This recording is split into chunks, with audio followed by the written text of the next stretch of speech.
Global street food dish number 1 in front of you. Blindfolds off. Huh. Same rules apply. Tuck in. Guess where it's from. Are they massive chickpeas? Yeah. It's like a cucumber sludge. Tamarind? And oh, that's a face. What? It's really hot, isn't it? I just did the same. I've never seen that many creases in your face. Try that sauce there. Ooh, that's lovely. Really? That's a lot. Green and red habanero. Okay, it's not crisp. It's a malleable, some sort of fried corn, perhaps? Fried flatbread called bara, B-A-R-A. Curried chickpeas. And then topped with a selection of sauces, condiments, tamarind, green mango. That is delicious. Wow. There's a lot of spicing going on there. It might only be 1 or 2, but it comes through really strongly. Gorgeous. Where on earth is it from? Like with all of these dishes today, we're not experts at making them, but we've taken some of the best recipes we can find on the interweb and taken all the learnings from all of them and made sure we've got an option that is pretty authentic, we think. These are commonly served definitely on the street, but either a really late night snack or breakfast. They're kind of considered either after drinking or hangover cure. There's a really interesting story behind this. I mean, obviously the ingredients are cheap and fairly cost effective, so it's good for street food, but it came at a time of hardship. So a couple, Mr. and Mrs. Dean, were really tight on funds, and then basically they bought basic ingredients, created this dish, and they started to sell it. And they perfected the recipe over time and after time and time and time again, and it became so popular as it was perfected that it's now an absolute classic street food item in this whole country, and it has spread to neighbouring regions. Is that a clue? Where would this be from? I'm a big fan of that chickpea filling. I could use that in many other places. So it's Emamul Dean and his wife Rahiman Rasulan. It was his wife who perfected the recipe, but then he would take them to market and sell literally in paper cones. The name of the dish is doubles. Doubles. Because one's not enough and regulars were commonly asking for a double, so they became known as doubles. It's why we gave you 4 on the plate, because 1 is never enough. Nice. Answers locked in. Remember, if they get the country spot on, it's 3 points. If they both get it wrong, then the closest to the right answer gets 1 point. Boys, what have you got? Israel. Algeria. Ooh. Why? What was your logic? What was my logic? I think, first of all, I started in India, but then I feel like I've had that fried bread before. And if memory serves me, it was an Israeli dish. I just thought some of the names that you mentioned and just the general ingredients took me to North Africa. So I picked a big country in North Africa. Okay, you are both quite a bit wrong. As I said, this is called doubles, and it is a street food from Trinidad and Tobago. What? Wow. So Princestown was kind of where it began, but it has now spread to other Caribbean islands, St. Lucia, and all the way to Jamaica. We even went out of our way. The very hot, spicy thing was from TNT, Trinidad and Tobago. Wow. It's a chili sauce from there. Yeah, it makes sense, doesn't it? Coconut, tamarind, tamarind, habanero, and the chilies you expect of the Caribbean food. Yeah. Fried bread and chickpeas, but with some Indian spicing for sure. Which means, of course, Mike is a couple of thousand miles closer. Okay. Just 4,225 miles away, where Barry, you're 6,192 miles away. Doesn't matter, it's just a point. Mike, you take a single point. We'll move on to the next round, and I'll have a nibble of those doubles. Mike taking a slight lead as we move into round 2. Blindfolds off. Okay. A mystery burrito. A mystery wrap. No, you just cut straight through it. Quality street food when it weighs that much. This is good. Oh, look at the microfibers. Oh, hello. Okay. What do we got? We've got a glorious looking Subway. Okay, we're So going we've to have got to do some investigating. ham, cheese. Looks like little fries in there. Oh yeah, tiny Yeah. micro fries. So you pretty much spotted most of the ingredients. We're talking seasoned and roasted pork, marinated and grilled steak, and ham. 3 different types of meat. Plus, yes, chips, fries, various condiments, some lettuce, some onion. I've had this before. The flavour is so familiar. Either I've had it in the UK, a version of this in the UK, or I've been to this country. Now, in this country, it's an iconic street food that would often be served from stands in and around the streets and/or beach. Beach food. That's heavy beach. Okay, right, okay. Just seeing if they need any help with this one. No, they seem to be doing okay, but What's that? they've only eaten one of them, so we can share the other one later. All right, yeah. I'll just stand over here and I'll let you know. Now, as always, we've read a whole bunch about this particular dish, including lots of sort of forums and comment section under other people's published recipes. And whilst this has steak, roasted pork and ham, some people say it can also have chicken, and other people saying absolutely it can't. Once you put chicken in it, it's not one of these sandwiches. This sandwich is called a tripletta, because it's got 3 types of meat in it. So the last one was doubles, because one's not enough, and this is tripletta, because it is 3 types of meat in a single sandwich. What is a tripletta, and where is it from? And what I quite like about it, it wasn't sloppy. No, You could actually taste all the individual elements. It wasn't caned with sauce or overpowered. Yeah. Going for my heart or my head? I'm going for my heart. You've scribbled down an answer. Where in the world do you think it's from? 3, 2, 1. Italy. USA. Ooh. See, interesting. Oh, interesting. I've thought along the same lines. My first reaction was Tenerife. What? Because That country. exactly. Yeah. Because like that is the sort of thing that I would love to. I can imagine going down very well in Tenerife. You know what I mean? I was like, I can't write Spain. Well, it's funny you should mention that, Baz, because this country takes a lot of influence from Spain. Okay. So not a ridiculous shout. Mike, why did you put USA?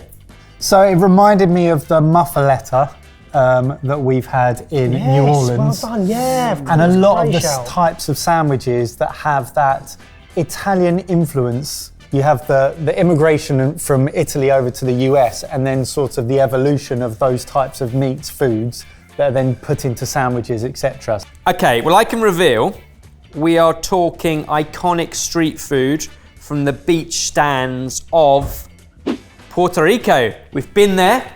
Yes, It is the USA, Well done. a territory it's a of. territory. Oh, Well done. Puerto Rico, really? Because, if I remember, it was you guys went to the beaches, Yeah. and whereas Mike and I went into the mountains where we had the suckling pig, the lechon, and with the crackling, which is the pork in there.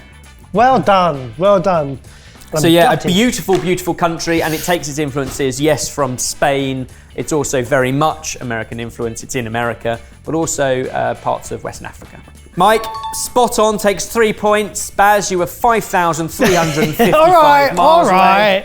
Still yet to score. Let's move to round 3. Number 3. Here we go. Oh wow! Look how shiny that is in the middle. That is beautifully cut. It looks. What is it? It looks like it's just solid cheese, but it can't be. Now, we have very deliberately served it to you plain because it can be served plain. Sometimes it is served with a salad. Sometimes it is served sprinkled with spice and potentially some chili or chili paste. But we want it on its own because those ingredients might give away its location. It's So pappy. it's really puppy. So pappy. It's so pappy. I don't know. It's very chalky. It needs something else. But now I know what the texture is going to be like. It's going to be less of a shock. So this is egg, right? This has got to be egg. So let me tell you how it's made. It's savoury. Is it? It's absolutely savoury. So it's made by blending egg, olive oil and salt. Oh, that's Together. Olive oil. That's what you can taste. That is the overriding flavour. Is olive oil. And once that's nice and foamy, from blending the egg and oil. Then you go in with dairy, so some milk. It's a mayonnaise cake with milk. And chickpea flour. Chickpea flour, okay. There you A go. little bit of raising agent, and then basically leave it until all that foam has kind of resettled, and then you bake it off, and that's why it's called a pie or street bread. It's kind of called street bread because it's then sold by the slice, and then will either be finished with a sprinkling of cumin seeds or with a salad. It's a really interesting texture because you look at it and you're like, that looks like squeaky cheese. It does, doesn't it? And Yeah. it's going to be that sort of texture when you bite in. It's actually really crumbly and chalky and pappy. And that chickpea flour we've looked at before, so Italian farinata or French soccer. This is this country's kind of version, but it's definitely thicker. It is baked almost like a pie or a bread. It is much thicker. None of these have been easy, but this is the trickiest one so far. Because there's no flavour. Like, it's not punching in the face. One more clue I'm going to give you. Historians believe that it began when the Jews from Spain and Eastern Europe moved to this country after World War II. And they began to sell it, making a living. Answers locked in. What we got? 1, 2, 3. Morocco. Canada. Ooh. We are not close again. Someone's going to lose and lose Big hard. time. What was your logic there, Baz? I started in Spain and was one of my first guesses. And after your hint, I had to move away. And I just went a little bit south, knowing that chickpeas big there as well, still, and cumin seeds, and that's really all I had. It was weak. I thought of it more from an immigration during the war thing, and I know that there was a huge population of Jewish people who moved over to the US, but we just had the US, so I went a little bit further up to Canada, who are lovely and friendly, and I'm sure welcomed them with open arms. It is a terribly tricky game, so that's as good a logic as any. This is called Calente, and is often also served with harissa. It is from Morocco. Oh, yes! Wow, well played. Very specifically Tangier Direct hit. as a city in Morocco. But yeah, so a Moroccan salad on top. Again, couldn't say that, but a salad on top. Yeah. So Moroccan salad, sort of tomato and cucumber and onion and fresh herbs, and or sprinkled with cumin seeds and harissa. And that is a flan-like, savoury egg and chickpea street bread.